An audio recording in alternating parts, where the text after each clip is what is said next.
Assalamualaikum warahmatullahi wabarakatuh.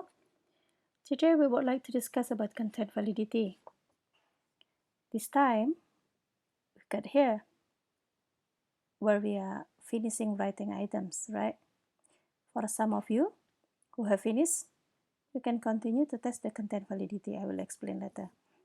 I also changed the timeline a little bit to maintain attainability, and you can complete this assignment according to the target till the end of the session. So I will explain a little about content validity. I took the references from Pak Aswar's book entitled Penyusunan Skala Psikologi. Also konstruksi tes. You can find it in the campus library or in a bookstore. In addition, there are two main journals in the content validity test, namely journals from Aiken, 3 coefficients for analyzing the reliability and validity of ratings, and the second one from Lause, a quantitative approach to content validity. So why do we need content validity?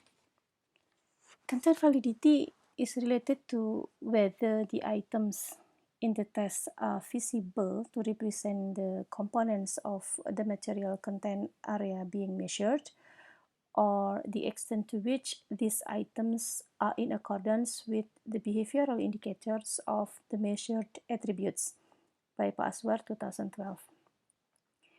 Content validity also, the appropriateness of an item, we have to bear on our mind that this is so important.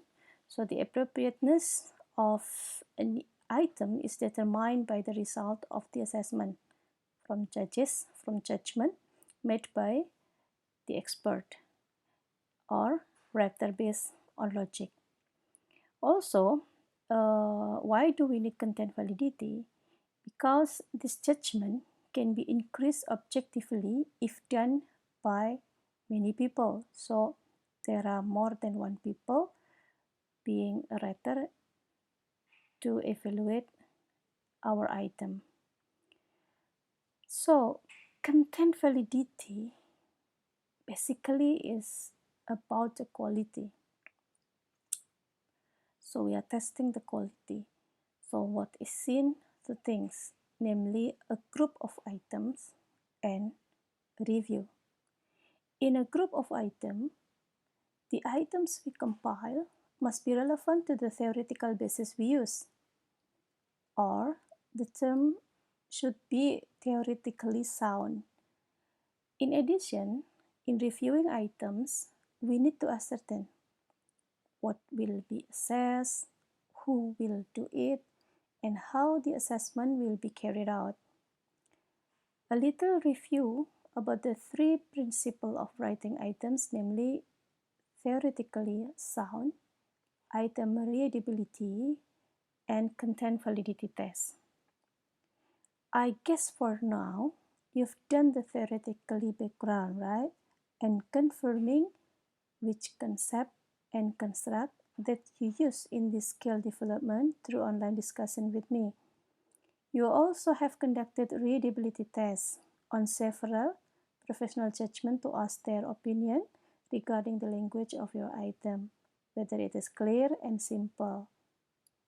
And now, you will test the content validity. So content validity is basically qualitative and judgmental. From whom?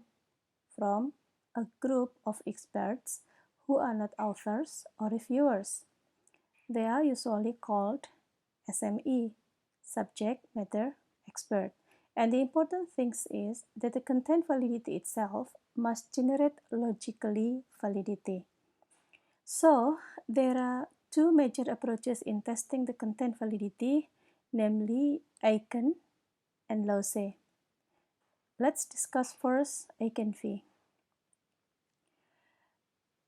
Aiken suggests calculating the content validity coefficient. CVC is based on the results of the assessment of a panel of experts as many as n people on an item. Items are assessed in terms of the extent to which they represent the construct being measured. Be careful, construct.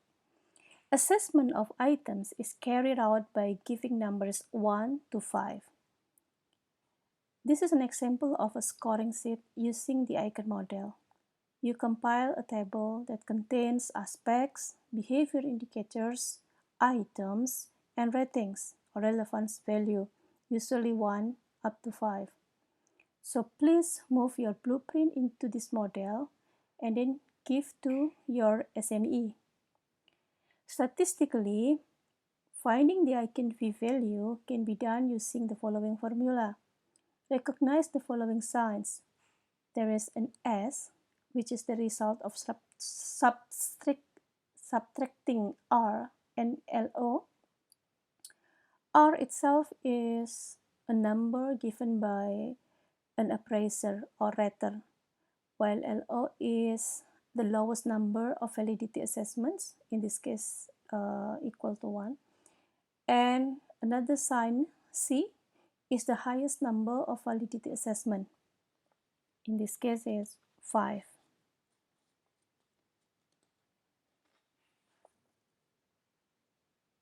Okay, now the signs are arranged into one icon formula, phi, where the value of phi is the sum of S divided by N multiplied by subtracting C by 1. Okay, let's practice for a moment. So this is the example. An item is rated by 5 ratings. It means 5 rater on a scale of 1 up to 5, with each of the scores of ratings A, B, C, D, E being 4, 4, 5, 3, 4. Then N equal to 5, C equal to 5, and LO equal to 1. So how to decide icons phi? These are some steps. Firstly, you have to find each code in the formula S, LO, C, R, and N, and then put them in the formula. And in this case, we've got this formula, phi equal to 0.75. And then you see the table phi index to guide us whether an item is accepted or not. So, to decide whether our item is valid or not, please look at the following table. In the left lane, there is a number of raters, meaning the number of raters we use in testing the validity of this content. Look, here 2 lines with the same number. What does that mean? The top row shows the significant level of 1% or the p-value is less than 0.01, and the row below it with the same number shows the 5% significance level or the p-value is less than 0.05. Next, at the top is the response category row. It shows the number of responses you are using. In this case, we usually use 5. So let's check whether our item in the example above is valid or not. Based on table phi, with a rater of 5 people, the answer range is up to 5, and we use the 5% significance level. Looking at the second row, then the minimum value of validity is 0.80.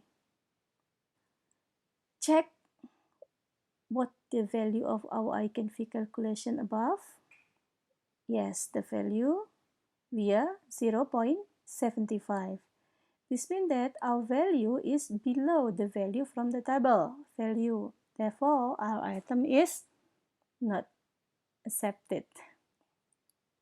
Furthermore, there is a second popular way to measure validity, namely CPR, content validity, using CPR. So CPR is content validity ratio. Lay in 2007 mentioned that content validity is the extent to which a test is feasible as a sample of the item domain to be measured. CPR data is obtained from the result of the assessment of a group of experts called the SMA, subject matter expert. Assessment of item is given in 3 levels of essentiality. So bear on your mind when we are using content validity, CFR, so we use criteria of item. Is they essential or not? So there are 3 levels of essentiality: essential, useful but not essential, and not required. And this is the formula of a CVR. So the formula of CVR, you can see there are codes NE and N. NE means the number of SMEs who rate an item as essential, and N itself is the number of SMEs who conducted the assessment. The formula itself is the value of CVR is equal to 2 times NA divided by N, then subtracting 1. And this CVR moves between -1 to +1. So this is the rule. CVR is interpreted to be relatively in the range of -1 to +1. So the following is an example of an assessment sheet using CVR to be given to SMS, which contains domains, aspects, competencies, subdomains, behavioral indicators, items, and assessment categories, which are divided into 3 categories, namely essential, useful but not essential, and not required. You can use this model as well for your items. So, well, this is an example of an assessment using CVR. The steps are almost the same as icon V, only differing in the measurement involvement. If here we have to find first how many evaluators are judging essential and how many evaluators are all. Then we calculate using this formula. In this example, we get a CVR value of 0.60. Now then let's look at the losses CVR table. It turns out that from the table we can see that with 10 evaluators, the CVR value is at least 0.62. This means that our value is below that on the table value, so our item is invalid as well. Well, in part, apart from using ICANN-V and CVR, there are also those who combine the two into the content validity index with the following formula. CVI is the number of CVR divided by K, where K is the number of items, and the CVI itself is actually the average of the CVR of all items. Okay, we come to the end of the session. Actually, there are tips to make our validity calculations have more validity potential, namely by increasing the number of raters, because the more rater, the minimum value required is also getting smaller. Besides that, if we experience invalidity in one item, then we have to fix it, whether it is about the grammar or we check our measurements again, whether it really theoretically sounds or not, and the language is really easy to understand or not, so that the psychological scale we make is the content validity has been tested well and can be used to measure what we should indeed measure. Okay, this is the end of our session about content validity. See you in the next lecture. Stay happy and healthy as always. Assalamualaikum warahmatullahi wabarakatuh.